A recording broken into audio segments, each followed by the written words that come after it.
안녕하십니까. 최재형 목사입니다.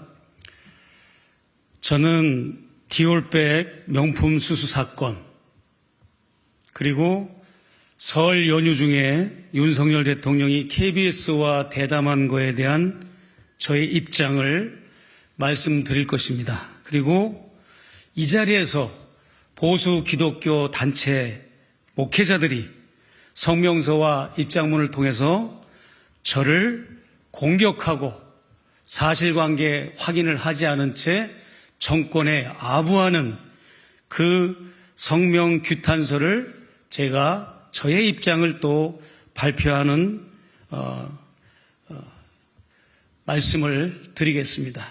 그리고 마지막으로 무속인 천공이 국정농단을 하는 그 내용을 지난 설 연휴 때 저희 서울의 소리가 커튼 뒤에 천공의 성이라고 하는 제목으로 30분짜리 영상물이 방영이 됐는데 국민들이 너무나도 큰 충격을 받으셨습니다. 그래서 천공과 대통령 부부의 인과관계, 상관관계에 대해서 잠시 또 말씀을 드리고 오늘 모든 저의 입장을 마무리할까 합니다. 우선 대통령께서 설 연휴 동안 KBS 대담을 통해서 즐거워야 할 설 명절을 국민들에게 참담함과 또 분통, 실망과 허탈, 자괴감을 주셨다는 것을 저는 말씀드리고 싶고, 저의 입장에서 윤 대통령의 그 좌담회를 반박하자면 대통령은 김건희 여사와 더불어 청탁금지법 위반 혐의를 받고 있는 피신고인입니다. 그 어떤 피신고인도 스스로 자기 자신을 변호하기 위해서 여는 언론 대담을 통해서 조사기관의 조사 절차를 대수진할 수가 없습니다. 그럼에도 불구하고 본인이 마치 타자화하고 제3자처럼 이 사건을 다루는 것도 너무 어이가 없고, 저에 대한 그런 사실관계 확인이 되지 않은 그러한 궤변과 합리화를 한 것을 볼 때 저는 정직하지 못한 대통령이다, 지혜롭지 못한 대통령이다 라고 하는 것을 결론을 내렸습니다. 김 여사가 수수한 명품은 디올백 300만 원짜리 뿐만 아니라 샤넬 화장품 180만 원, 모두 480만 원입니다. 김영란법에 의하면 고위공직자 배우자가 청탁이 됐든 대가성이 아니든 100만 원 이상, 매 회계연도 연간 300만 원 이상의 금품을 수수했을 경우 배우자인 공직자는 반드시 감사원, 권익위, 감독기관, 수사기관 등을 통해서 신고하게 되어 있습니다. 그럼에도 불구하고 이 사건이 폭로된 이후에도 대통령은 어떤 기관에도 신고하지 않고 있습니다. 그리고 제가 이 사건을 영상을 통해서 폭로하게 된 것은 공익제보자입니다. 대한민국은 중앙정부와 지자체에 공익제보단을 운영하고 있는데 그 개수가 무려 900가지가 됩니다. 그 중에는 대표적인 게 쓰레기 불법 투기, 환경오염 신고하면 거기에 대한 포상금을 받습니다. 그리고 거액을 탈세한 사실을 제보하거나 세금을 포탈하거나 불공정 고래를 하면 그 장면을 촬영해서 관공서에 제출하면 역시 포상을 받습니다. 상거래 담합행위, 병무비리, 무허가 의료행위 이런 것도 역시 마찬가지입니다. 유통기한식품, 부정식품, 불량식품을 신고하면 보상을 받습니다. 부정선거를 신고하면 보상을 받고 교통사고 뺑소니, 음주운전, 난폭운전, 교통법규 위반자를 영상물로 찍어서 신고하면 거기에 따른 보상을 받습니다. 저는 그 대상이 대통령 배우자이고 영부인이라는 것뿐이지 저는 영부인의 부정부패 현장을 증거 제집을 통해서 국가기관과 우리 국민들에게 폭로하고 알렸다고 하는 것이 이 사건의 본질입니다. 그래서 대통령은 혹은 당사자인 김건희 여사는 이 신고 내용, 폭로 내용에 대해서 감사와 수사와 조사를 받아야 하며 수사 내용이 필요할 경우에는 수사기관에서 적극적으로 나서서 이 사건을 본격적으로 정밀 수사에 들어가야 함에도 불구하고 대통령과 영부인은 아직까지도 신고조차 하지 않은 상태에 있습니다. 이것이 과연 정상적인 국정운영, 정상적인 민주사회에서 이 시스템이 작동되고 있다라고 보아지십니까? 특별히 많은 극우 세력들이나 국힘당, 대통령실 측에서는 저의 이런 공익 제보를 두고 공작 정치니 몰카 공작이니 이런 용어로 저를 비하하고 있는데 그럼 만약에 제가 몰카 공작을 했다고 칩시다. 그러면 제가 접견을 마치고 나올 때 다음 대기자들이 양 손에 명품 백을 들고 명품 그 쇼핑 가방을 들고 유명한 백화점의 선물들을 사서 제 다음으로 접견하러 들어가는 것에 대해서는 대통령님 어떻게 말씀하시고 해명하실 것입니까? 국힘당 관계자 여러분, 어떻게 그 사실을 해명하실 겁니까? 그것도 제가 동원한 겁니까? 그것도 제가 공작을 꾸민 겁니까? 아니지 않습니까? 그리고 더욱 기가 막힌 것은 11월 7일 날 한남동 관저가 리모델링 공사가 끝나서 대통령께서 첫 출근을 하셨습니다. 그리고 11월 23일 낮 11시 30분경에 백석대학교 설립자 장종현 박사가 고급 소나무 분재 기본단가 1,000만 원 이상의 그 소나무 분재를 학교 로고가 새겨진 트럭에 싣고 한남동 관저에 도착해서 그 초병들의 안내를 받아서 한남동 관저의 대문이 활짝 열리면서 그 차량이 관저 안으로 들어가서 그 사실이 폭로가 되었는데 이것은 어떻게 해석을 하실 겁니까?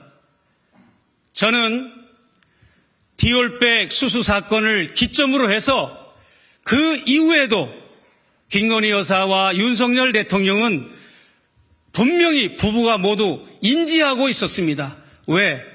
한남동 관저는 두 사람만 살기 때문에 자식도 없고 강아지 애완견들과 수발 들어주는 그런 극소수의 비서 외에는 대통령 내에만 사는 곳에 이런 고가의 뇌물성 선물이 들어갔다고 하는 것은 심각한 일인데 이것은 여러분 어떻게 해석하실 것입니까? 영부인은 커머나 콘텐츠 그 자리에서뿐만 아니라 한남동 관저에 들어가서도 그와 같은 일들을 계속 하고 있다고 하는 것을 증거로 보여주는 사건입니다. 그리고 디올 핸드백 사건 이전에 언급을 안 할 수가 없습니다. 디올 핸드백 사건 이전에는 김건희 여사가 커머나 콘텐츠의 대표로서 많은 전시회를 개최했습니다. 그 많은 전시회를 통해서 대기업과 업체로부터 많은 협찬과 후원을 받아냈습니다. 그래서 그 일로 인해서 김건희 여사는 사법정의 바로 세우기 시민행동으로부터 최강욱 의원으로부터 고발을 당한 그런 사건도 있었지 않습니까? 그 자리에 앉아가지고 130개 업체로부터 내가 아무개 검사 간부의 부인인데 우리 전시회를 협찬해달라고 할 때 그 어떤 기업의 총수나 기업의 관계자들이 협찬을 안 할 수가 있겠습니까? 그런 일을 벌렸음에도 불구하고 검찰 권력을 잡은 그런 당사자이기 때문에 어떤 수사기관도 그 사실을 파헤치지 못하고 은폐되고 덮어지고 넘어갔는데, 과거는 그렇다고 쳐도 대통령에 당선돼서 취임을 했다면 그러한 나쁜 행동들, 그러한 불법을 근절을 해야 함에도 불구하고 저를 비롯해서 제 다음 접견자들에게 그 명품과 많은 선물들을 병원처럼 은행처럼 대기자들을 세워놓고 그런 선물을 받는 것이 과연 정상적인 대통령과 정상적인 영부인이라고 할 수 있습니까? 그리고 관저로 이사 가서도 그와 같은 행동을 했다고 하는 것은 지탄을 받고 특검을 받아도 마땅한 범죄 행위인 것을 저는 고발한 것입니다. 안철수 의원을 향하여 대통령실 직원이 아무 말도 하지 않으면 아무 일도 없었다라는 명언을 남겼듯이 저는 그 명언에 하나 더 덧붙인다면 아무것도 받지 않으면 아무 일도 일어나지 않았다라고 말씀드리고 싶어요. 그래서 저는 전직 영부인들이 소환되거나 현직 영부인이 소환된 일을 사례로 한번 들어보겠습니다. 이순자 여사는 130억 비자금 관리 문제 때문에 2004년도에 소환을 당해서 조사를 받았습니다. 권양숙 여사는 부산지검에서 참고인 소환을 받았어요. 대검청사로 소환하지 않고 부산으로 소환을 했었던 적이 있습니다. 김윤옥 여사, 이명박 대통령의 영부인 김윤옥 여사는 2012년도 내곡동 사조부지 매입 관련해서 특검에서 서면 조사를 받았습니다. 영부인이라고 해서 성역은 없습니다.